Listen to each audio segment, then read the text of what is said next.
Sindaco, fare nuove tutte le cose. Il professor Sgarbi è rimasto colpito da questa frase con la quale lei ha inaugurato questa mostra, che in realtà è stata già inaugurata con le autorità la scorsa settimana e oggi si apre al pubblico. Un grande orgoglio per voi. Oggi è l'inaugurazione ufficiale e mi preme dire che sono profondamente commosso dei miei colleghi che tutti sono venuti a renderci onore.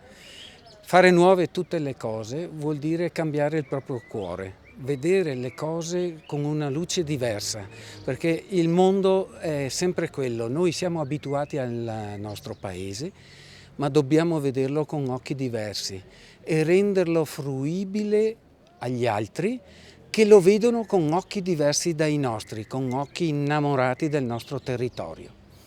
Quindi questa è la spiegazione della frase, invece Assessore Cortesia, la cultura, questo tipo di mostre possono essere un motivo in più per visitare, che dal punto di vista turistico, la splendida Cavaso.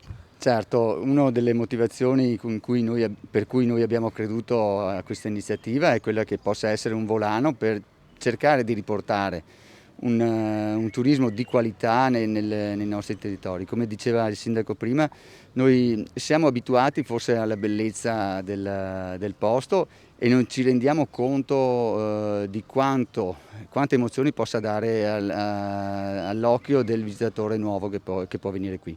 Abbiamo la fortuna di vivere in un triangolo di bellezza perché abbiamo Possagno e abbiamo Dasolo, e è sicuramente un'area stupenda che deve essere valorizzata e l'impegno di tutti deve essere posto in questo senso. Vice Sindaco, oggi ospiti di prestigio nella vostra Cavaso del Tomba, al centro di questa rinascita culturale dopo tutto il periodo più difficile dell'emergenza coronavirus.